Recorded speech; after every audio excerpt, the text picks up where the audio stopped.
গরু পাচার রুখতে গিয়ে মৃত্যু হলো ভারতীয় সীমান্ত রক্ষী বাহিনীর এক জওয়ানের।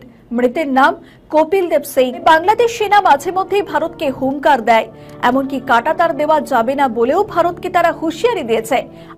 ভারতীয় আগ্রাসনের দিন শেষ, এবার লাশের বদলে লাশ উপহার দিয়েছে বাংলাদেশ। এত বছর আমরা দেখে এসেছি বাংলাদেশের কাছ থেকে ইলিশ উপহার নেওয়ার পর ভারত সীমান্তে বাংলাদেশকে লাশ উপহার দিয়েছে।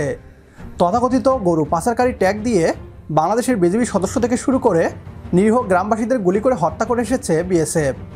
এতদিন বাংলাদেশের রাষ্ট্র ক্ষমতায় ছিল ভারতের আজ্ঞাবহ সরকার, ফলে ভারতীয় বিএসএফের দ্বারা এসব হত্যাকাণ্ডের কোনো বিচার হতো না। ছাত্র জনতার গণ অভ্যুত্থানে শেখ হাসিনার পতনের পর ক্ষমতায় বসেছে ডক্টর মোহাম্মদ ইউনূস। তিনি চেয়ারে বসতেই যেন পাল্টে গিয়েছে বাংলাদেশ ও ভারতের সীমান্তের চিত্র। এতদিন আগ্রাসন দেখানো বিএসএফ এখন ভেজা বিড়ালে পরিণত হয়েছে। এবার বাংলাদেশ সীমান্তে আগ্রাসন দেখাতে আসা বিএসএফ জওয়ানকে উচিত শিক্ষা দিল বাংলাদেশ। এ নিয়ে কি বলছে ভারতীয় পশ্চিমবাংলার মিডিয়া, আসুন তা দেখি। গরু পাচার রুখতে গিয়ে মৃত্যু হলো ভারতীয় সীমান্ত রক্ষী বাহিনীর এক জওয়ানের। মৃতের নাম কপিল দেব সিং।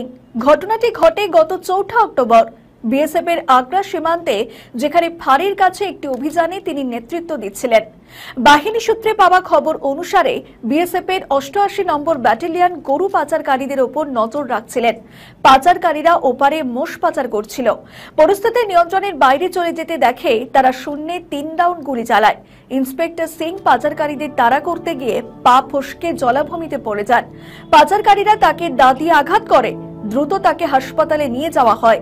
চিকিৎসকেরা তাকে মৃত ঘোষণা করেন।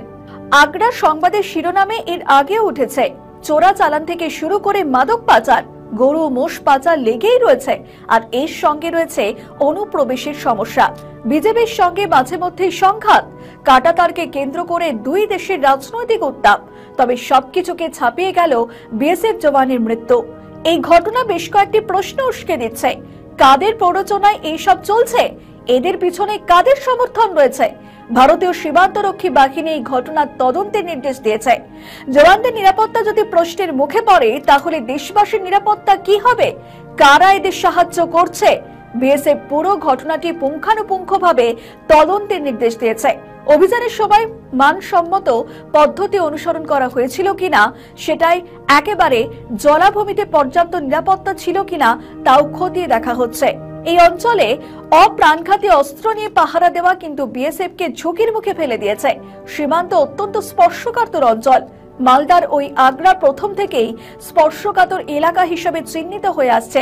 এরকম একটি স্পর্শকাতর এলাকায় কি করে সীমান্তরক্ষী বাহিনীর জওয়ানরা অপ্রাণঘাতী অস্ত্র নিয়ে পাহারা দেয়, সেই প্রশ্ন কোনোভাবেই এড়িয়ে যাওয়া যায় না। আর গত 1 বছর ধরে সীমান্তের বিভিন্ন ঘটনা প্রবাহের দিকে নজর রাখলে দেখা যাবে ভারত ভূখণ্ডকে নানাভাবে অস্থির করে তোলার চেষ্টা হয়েছে। সম্প্রতি প্রতিরক্ষা দপ্তর থেকে একটি প্রতিবেদন প্রকাশ করা হয়েছে। প্রতিবেদনে বলা হয়েছে 3 থেকে 4টি বিষয় অত্যন্ত গুরুত্বপূর্ণ।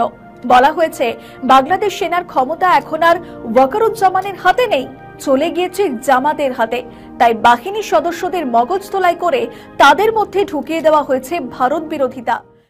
গণ অভ্যুত্থানের পর বাংলাদেশের সেনাবাহিনী এবং বিজিবির আচরণ পরিবর্তন হয়ে গিয়েছে বলে দাবি করছে পশ্চিমবাংলার মিডিয়া। আগে সীমান্তে ভারতীয় বিএসএফের রাজত্ব চললেও বাংলাদেশের সামরিক বাহিনী প্রতিবাদ করত না। তবে এখন চিত্রটা পাল্টে গিয়েছে। বাংলাদেশের 1 ইঞ্চি ভিতরে ঢুকলেও বিজিবি বিএসএফকে রুখে দেয়। আগে হাজার হাজার বাংলাদেশের লাশ উপহার দিত ভারত। বাংলাদেশের সামরিক বাহিনী চুপ করে দেখত। পতাকা বৈঠক করে লাশ ফেরত নিয়ে আসাই যেন তাদের কাজ ছিল। তবে এখন আগ্রাসন দেখাতে আসা বিএসএফ জওয়ানদের দাঁতভাঙ্গা জবাব দিচ্ছে বাংলাদেশ। এসব নাকি বাংলাদেশ জামাত ইসলামীর ব্রেনওয়াশের কারণেই হচ্ছে, এমনটাই দাবি করছে পশ্চিমবাংলার মিডিয়া। তারা আরও বলছে বাংলাদেশ সেনাবাহিনী নাকি ভারত বিরোধী হয়ে গিয়েছে। ভারতীয়দের বলতে চাই, বাংলাদেশ সেনাবাহিনী ভারত বিরোধী নয়, বরং আরও বেশি দেশপ্রেমিক হয়ে উঠেছে। সীমান্তে আগ্রাসন দেখাতে আসা ভারতীয় বিএসএফকে যথাযথ জবাব দেওয়া হোক। একমত হলে কমেন্ট বক্সে ইয়েস লিখে জানিয়ে দিন আমাদের। সেই সাথে ভিডিও শেয়ার করে দেখার সুযোগ করে দিন আপনার বন্ধুদের। পরবর্তী ভিডিও দেখার আমন্ত্রণ জানিয়ে বিদায় নিচ্ছি আজ। আল্লাহ হাফেজ।